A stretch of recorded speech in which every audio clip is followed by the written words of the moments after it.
पवित्र बाइबल का वचन पढ़े और सुने जाने पर प्रभु यीशु मसीह आपको और आपके परिवार को आशीष दे। पवित्र बाइबल एक राजा की पुस्तक का 22 अध्याय वचन 1 से 53 यह कहता है। वचन 1, 3 वर्ष तक अरामी और इस्राएली बिना युद्ध रहे। वचन 2, तीसरे वर्ष में यहूदा का राजा यहोशापात इस्राएल के राजा के पास गया। वचन 3, तब इस्राएल के राजा ने अपने कर्मचारियों से कहा, क्या तुमको मालूम है कि गिलाद का रामोत हमारा है? फिर हम क्यों चुपचाप रहते और उसे अराम के राजा के हाथ से क्यों नहीं छीन लेते हैं? वचन 4, और उसने यहोशापात से पूछा, क्या तू मेरे संग गिलाद के रामोत से लड़ने के लिए जाएगा? यहोशापात ने इस्राएल के राजा को उत्तर दिया, जैसा तू है वैसा मैं भी हूं। जैसी तेरी प्रजा है वैसी ही मेरी भी प्रजा है, और जैसे तेरे घोड़े हैं वैसे ही मेरे भी घोड़े हैं। वचन 5, फिर यहोशापात ने इस्राएल के राजा से कहा, वचन 6, कि आज यहोवा की इच्छा मालूम कर ले। तब इस्राएल के राजा ने नबियों को, जो कोई 400 पुरुष थे, इकट्ठा करके उनसे पूछा, क्या मैं गिलाद के रामोत से युद्ध करने के लिए चढ़ाई करूं व रुका रहूं? उन्होंने उत्तर दिया, चढ़ाई कर, क्योंकि प्रभु उसको राजा के हाथ में कर देगा। वचन 7, परंतु यहोशापात ने पूछा, क्या यहाँ यहोवा का और भी कोई नबी नहीं है जिससे हम पूछ लें? वचन 8, इस्राएल के राजा ने यहोशापात से कहा, हाँ, यिम्ला का पुत्र मीकायाह एक पुरुष और है जिसके द्वारा हम यहोवा से पूछ सकते हैं, परंतु मैं उससे घृणा रखता हूं, क्योंकि वह मेरे विश्व कल्याण की नहीं वरन हानि ही की भविष्यद्वाणी करता है। वचन 9, यहोशापात ने कहा, राजा ऐसा न कहे। तब इस्राएल के राजा ने एक हाकिम को बुलवाकर कहा, यिम्ला के पुत्र मीकायाह को फुती से ले आ। वचन 10, इस्राएल का राजा और यहूदा का राजा यहोशापात अपने अपने राजवस्त्र पहने हुए शोमरोन के फाटक में एक खुले स्थान में अपने अपने सिंहासन पर विराजमान थे, और सब भविष्यद्वक्ता उनके सम्मुख भविष्यद्वाणी कर रहे थे। वचन 11, तब कनाना के पुत्र सिदकिय्याह ने लोहे के सींग बनाकर कहा, यहोवा यों कहता है कि इनसे तू अरामियों को मारते मारते नाश कर डालेगा। वचन 12, और सब नबियों ने इसी आशय की भविष्यद्वाणी करके कहा, गिलाद के रामोत पर चढ़ाई कर और तू कृतार्थ हो, क्योंकि यहोवा उसे राजा के हाथ में कर देगा। वचन 13, और जो दूत मीकायाह को बुलाने गया था उसने उससे कहा, सुन, भविष्यद्वक्ता एक ही मुंह से राजा के विषय शुभ वचन कहते हैं, तो तेरी बातें उनकी सी हों, तू भी शुभ वचन कहना। वचन 14, मीकायाह ने कहा, यहोवा के जीवन की शपथ, जो कुछ यहोवा मुझसे कहे वही मैं कहूंगा। वचन 15, जब वह राजा के पास आया तब राजा ने उससे पूछा, हे मीकायाह, क्या हम गिलाद के रामोत से युद्ध करने के लिए चढ़ाई करें व रुके रहे? उसने उसको उत्तर दिया, हाँ, चढ़ाई कर और तू कृतार्थ हो, और यहोवा उसको राजा के हाथ में कर दे। वचन 16, राजा ने उससे कहा, मुझे कितनी बार तुझे शपथ धराकर चिताना होगा कि तू यहोवा का स्मरण करके मुझसे सच ही कह। वचन 17, मीकायाह ने कहा, मुझे समस्त इस्राएल बिना चरवाहे की भेड़ बकरियों की नाई पहाड़ों पर तितर बित्तर देख पड़ा, और यहोवा का यह वचन आया कि वे तो अनाथ हैं, अतएव वे अपने अपने घर कुशल क्षेम से लौट जाएं। वचन 18, तब इस्राएल के राजा ने यहोशापात से कहा, क्या मैंने तुझ से न कहा था कि वह मेरे विषय कल्याण की नहीं हानि ही की भविष्यद्वाणी करेगा? वचन 19, मीकायाह ने कहा, इस कारण तू यहोवा का यह वचन सुन। मुझे सिंहासन पर विराजमान यहोवा और उसके पास दाहिने बाएं खड़ी हुई स्वर्ग की समस्त सेना दिखाई दी है। वचन 20, तब यहोवा ने पूछा, अहाब को कौन ऐसा बहकाएगा कि वह गिलाद के रामों पर चढ़ाई करके खेत आए? तब किसी ने कुछ और किसी ने कुछ कहा। वचन 21, निदान एक आत्मा पास आकर यहोवा के सम्मुख खड़ी हुई और कहने लगी, मैं उसको बहकाऊंगी। यहोवा ने पूछा, किस उपाय से? वचन 22, उसने कहा, मैं जाकर उसके सब भविष्यद्वक्ताओं में बैठकर उनसे झूठ बुलवाऊंगी। यहोवा ने कहा, तेरा उसको बहकाना सफल होगा, जाकर ऐसा ही कर। वचन 23, तो अब सुन, यहोवा ने तेरे इन सब भविष्यद्वक्ताओं के मुंह में एक झूठ बोलने वाली आत्मा बैठाई है, और यहोवा ने तेरे विषय हानि की बात कही है। वचन 24। तब कनाना के पुत्र सिदकिय्याह ने मीकायाह के निकट जा उसके गाल पर थपेड़ा मारकर पूछा, यहोवा का आत्मा मुझे छोड़कर तुझ से बातें करने को किधर गया?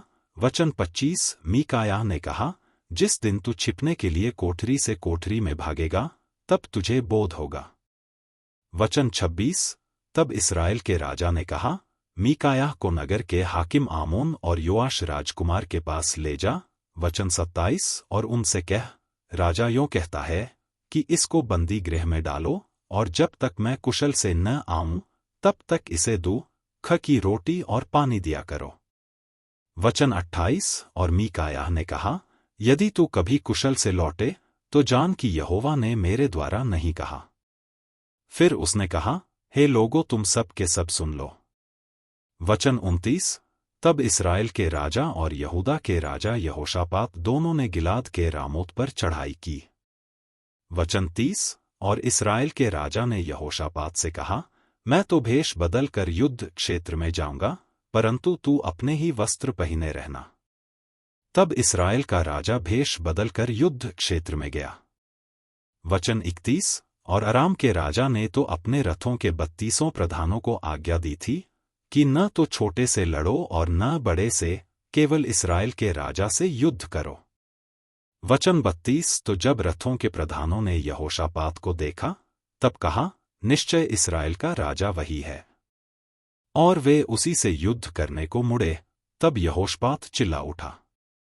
वचन 33। यह देखकर कि वह इस्राएल का राजा नहीं है, रथों के प्रधान उसका पीछा छोड़कर लौट गए। वचन 34। तब किसी ने अटकल से एक तीर चलाया और वह इस्राएल के राजा के जिलम और निचले वस्त्र के बीच छेद कर लगा। तब उसने अपने सारथी से कहा, मैं घायल हो गया हूं, इसलिए बागडोर फेर कर मुझे सेना में से बाहर निकाल ले चल। वचन 35। और उस दिन युद्ध बढ़ता गया और राजा अपने रथ में औरों के सहारे अरामियों के सम्मुख खड़ा रहा, और सांझ को मर गया, और उसके घाव का लोहू बहकर रथ के पौदान में भर गया। वचन 36। सूर्य डूबते हुए सेना में यह पुकार हुई कि हर एक अपने नगर और अपने देश को लौट जाए। वचन 37। जब राजा मर गया, तब शोम्रोन को पहुंचाया गया और शोम्रोन में उसे मिट्टी दी गई। वचन 38। और यहोवा के वचन के अनुसार जब उसका रथ शोम्रोन के पोखरे में धोया गया, तब कुत्तों ने उसका लोहू चाट लिया, और वेश्याएं यहीं स्नान करती थीं। वचन 39। अहाब के और सब काम जो उसने किए, और हाथी दांत का जो भवन उसने बनाया, और जो नगर उसने बसाए थे, यह सब क्या इस्राएली राजाओं के इतिहास की पुस्तक में नहीं लिखा है? वचन 40। निदान अहाब अपने पुरखाओं के संग सो गया, और उसका पुत्र अहज्याह उसके स्थान पर राज्य करने लगा। वचन 41। इस्राएल के राजा अहाब के चौथे वर्ष में आसा का पुत्र यहोशापात यहूदा पर राज्य करने लगा। वचन 42। जब यहोशापात राज्य करने लगा, तब वह 35 वर्ष का था, और 25 वर्ष तक यरूशलेम में राज्य करता रहा। और उसकी माता का नाम अजूबा था, जो शिल्ही की बेटी थी। वचन 43। और उसकी चाल सब प्रकार से उसके पिता आसा की सी थी, अर्थात जो यहोवा की दृष्टि में ठीक है वही वह करता रहा, और उससे कुछ न मुड़ा। तो भी ऊंचे स्थान ढाए न गए। प्रजा के लोग ऊंचे स्थानों पर उस समय भी बलि किया करते थे, और धूप भी जलाया करते थे। वचन 44। यहोशापात ने इस्राएल के राजा से मेल किया। वचन 45। और यहोशापात के काम और जो वीरता उसने दिखाई, और उसने जो लड़ाइयां की, यह सब क्या यहूदा के राजाओं के इतिहास की पुस्तक में नहीं लिखा है? वचन 46। पुरुषगामियों में से जो उसके पिता आसा के दिनों में रह गए थे, उनको उसने देश में से नाश किया। वचन 47। उस समय एदोम में कोई राजा न था, एक नायब राजकाज का काम करता था। वचन 48। फिर यहोशापात ने तशींश के जहाज सोना लाने के लिए ओपीर जाने को बनवा लिए, परंतु वे एश्योन गेबेर में टूट गए, इसलिए वहां ना जा सके। वचन 49। तब अहाब के पुत्र अहज्याह ने यहोशापात से कहा, मेरे जहाजियों को अपने जहाजियों के संग जहाजों में जाने दे, परंतु यहोशापात ने इनकार किया। वचन 50 निदान यहोशापात अपने पुरखाओं के संग सो गया और उसको उसके पुरखाओं के साथ उसके मूल पुरुष दाऊद के नगर में मिट्टी दी गई। और उसका पुत्र यहोराम उसके स्थान पर राज्य करने लगा।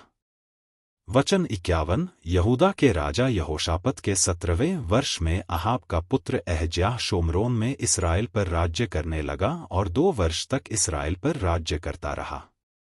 वचन 52 और उसने वह किया जो यहोवा की दृष्टि में बुरा था, और उसकी चाल उसके माता पिता और नबात के पुत्र यारोबाम की सी थी जिसने इस्राएल से पाप करवाया था। वचन 53 जैसे उसका पिता बाल की उपासना और उसे दंडवत करने से इस्राएल के परमेश्वर यहोवा को क्रोधित करता रहा, वैसे ही अहज्याह भी करता रहा। यदि आप विश्वास करते हैं तो यह वचन सभी विश्वासियों को भेजें और इस चैनल को प्रभु यीशु मसीह के नाम से सब्सक्राइब करें और आशीष प्राप्त करें। धन्यवाद।